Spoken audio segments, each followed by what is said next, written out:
Thank you for tuning in to the only stations giving you double the information and inspiration, WDRB Media and WGIB, the soul of Charlotte. This is Miss Carmen, your host of Carmen and Cream. Welcome back to the Family Unit, my 6-part series discussing relationships. We are in part 3, the roof over our heads, where I've discussed gender roles mainly, but the roles that you play within the household. And we discussed on the last episode how support is a two-way street, and how the man and the woman should be supportive of one another and nurture each other's potential so that we can be the best person we can be together. I also stress the importance of not falling in love with someone's potential, but falling in love with who they are, their true selves, how they are at this moment in time, and not falling in love with the person that you made up in your mind. And that kind of tied back into part 1, the foundation of the relationship, where we discussed the importance of being yourself. So I kind of took it back a little bit on that one. Today we're going to be wrapping up this part and discussing our role in planning for our futures. I want to point out 3 areas of planning that are very important. There are many, many more, but of course we know for the sake of time we can only pick out a few.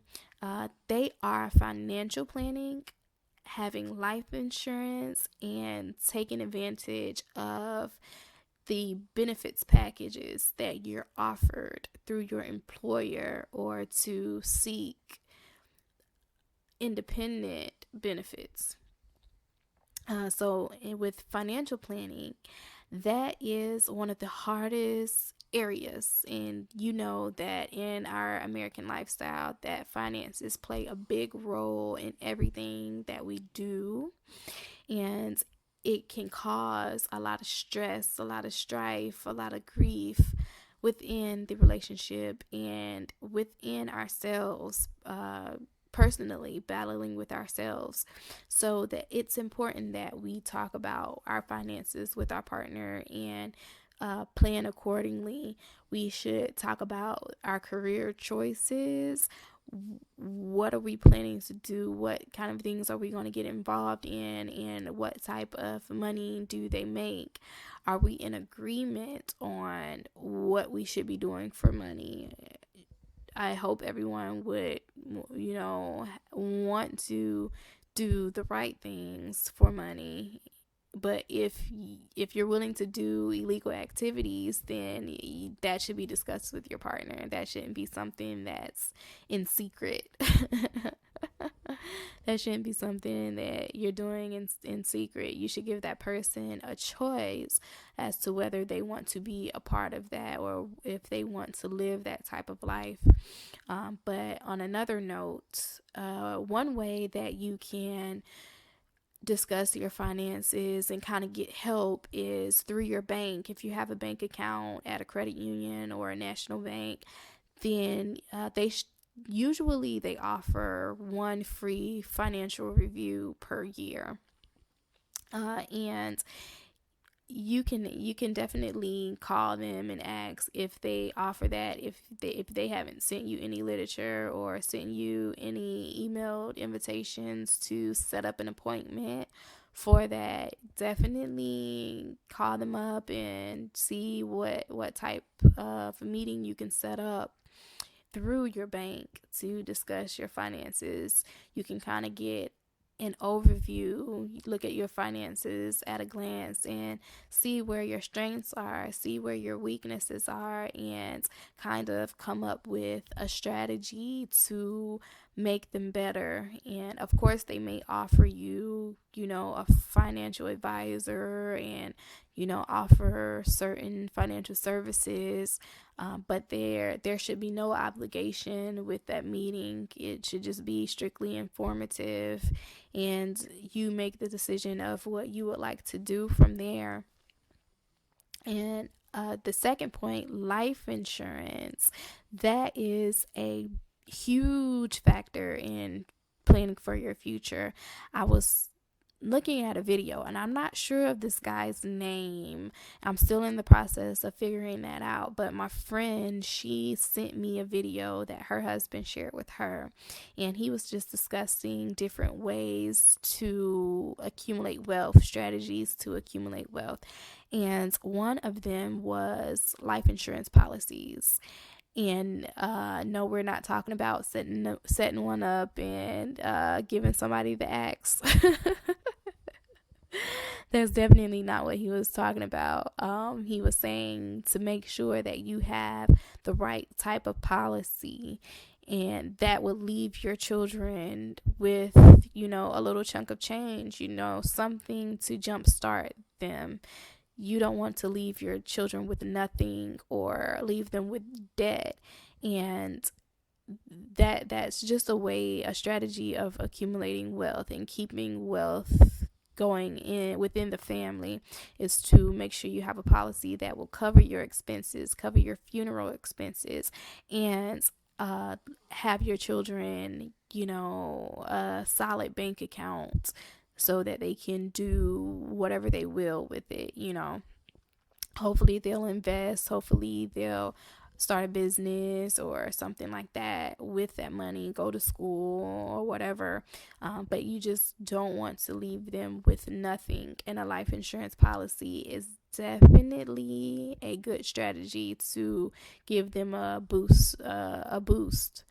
And usually, if it's through an employer or something, I haven't researched very much on life insurance outside of the package with your employer, but usually it's no money at all, to be a part of that pool. So I think I may pay $1 or something like that, some ridiculously cheap amount into that pool. And I have what I believe to be a good sum of money that will be left over after I pass. So hopefully that will leave my son with something, that so he won't have to start at square one and run the rat race and run faster than everyone else, but still he's not ahead and he's not catching up. So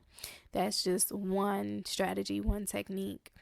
And also other benefits, your other benefits: health insurance, dental, vision, long-term and short-term disability. Health, any issue with health can damage anything that you have going, and it can ruin your finances, period, point blank, just because medical expenses are ridiculous in our country, and it could just tear your pockets up. So you want to have that insurance, because most people, the average American, cannot afford what the doctors and the hospitals, the ER, and everybody is charging. So you want to have that in place. And a big one, well, two big ones are long-term disability and short-term disability. You never know what's going to happen. You never know when you're going to have to use it. It may not even be anything that's, life altering, but it may be something that will put you out of commission for a short period of time.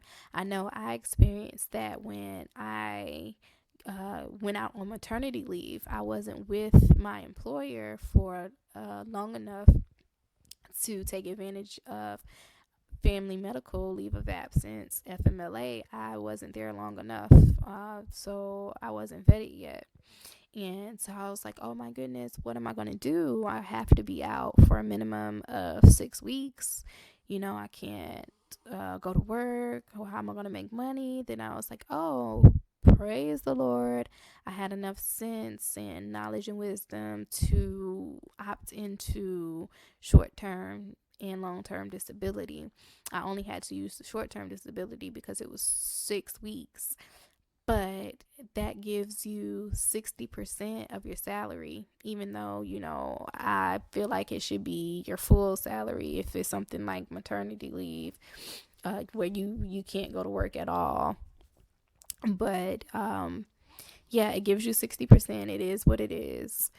And I know that came in handy. It was right on time and it helped me out a lot. I didn't have to stress out. I didn't have to worry about how I'm going to pay my rent, how am I going to pay my light bill. My baby was born in February, so it was cold. How am I going to keep him warm? How am I going to eat?